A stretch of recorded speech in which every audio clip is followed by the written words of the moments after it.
Welcome back, Warriors. I am your Quartermaster yet again, and it is great to see y'all. Welcome to the 8th video of my Weapon Workshop series. In this tutorial series, I look at all the relevant stats for all the weapons we're supplied with for this 2042 conflict. Mind you, some of the info on these weapon crates ain't exactly accurate, so that's why I'm here, to test them out for you and get you the most accurate info available.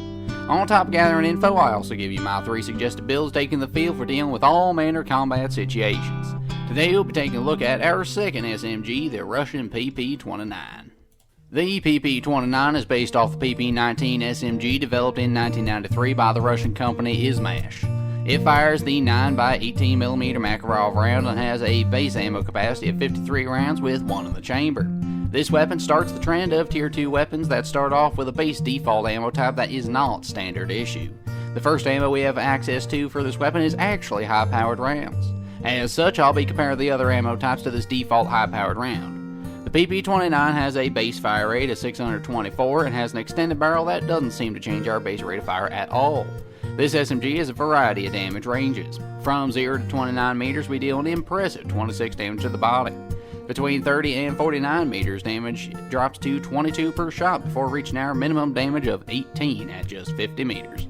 Given this information that was gathered between myself and Corporal Freaky Haircut, we end up with a base TTK between 288 and 481 milliseconds. And in one headshot, we'll change those values to be between 192 and 385 milliseconds. The standard issue magazine that we next gain access to claims to increase our rate of fire to 672 RPM, increase our ammo capacity, cut our recoil, and reduce our effective range.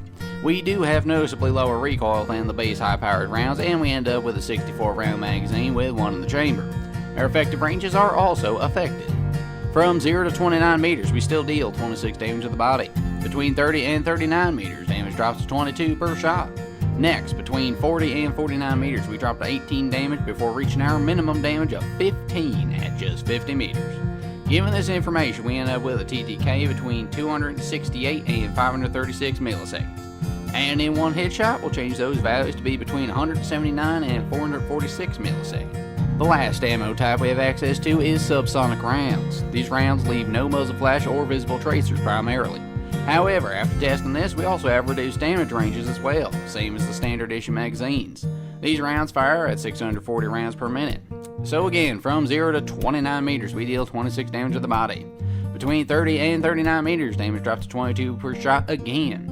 Next, between 40 and 49 meters, we dropped 18 damage before reaching our minimum damage yet again of 15 at 50 meters.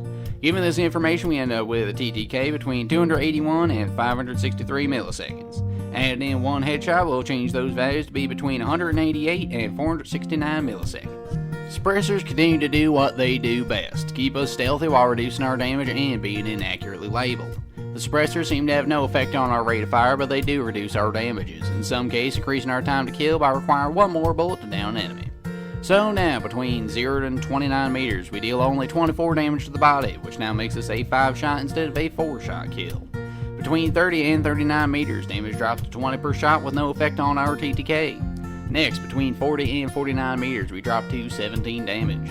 Lastly, we reach our minimum damage of 14 at 50 meters, again increasing our needed shots to kill by 1. Given this information, we end up with a TTK between 385 and 673 milliseconds. Adding in one headshot, we'll change those values to be between 288 and 577 milliseconds. The recoil on this particular LMG is fairly high, honestly. The base high-powered rounds kick fairly strongly up, but not too much on the side-to-side plane.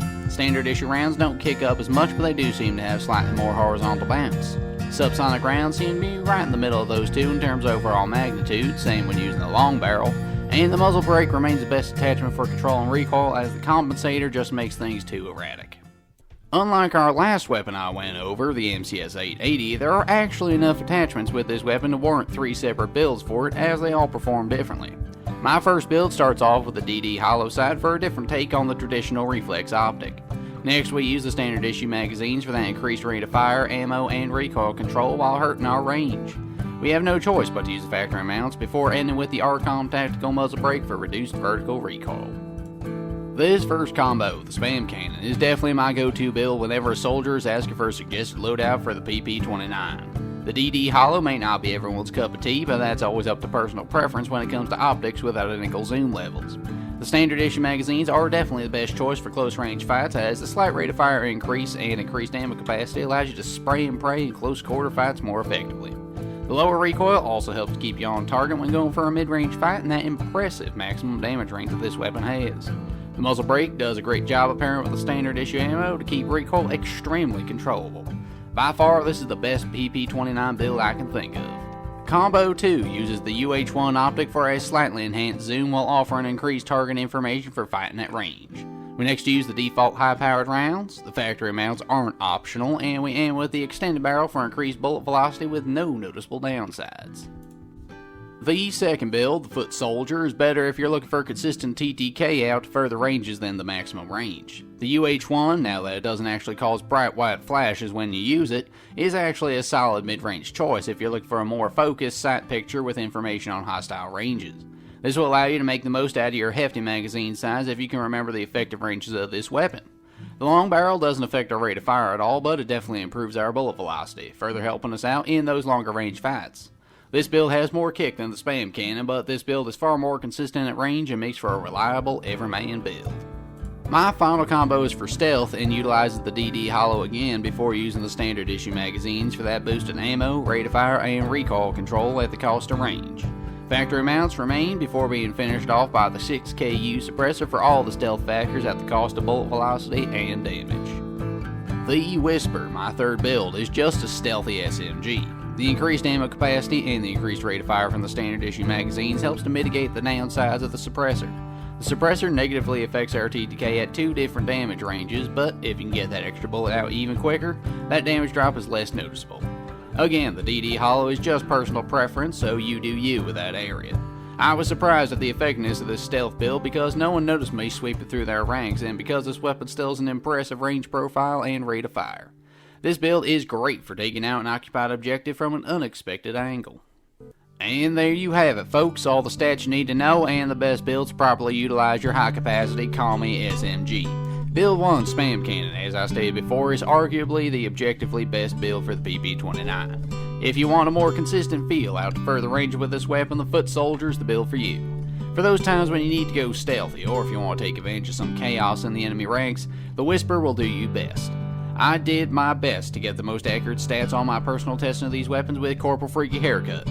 So with that, what do y'all think of the PP29? Is it as good for you as everyone around base claims it to be?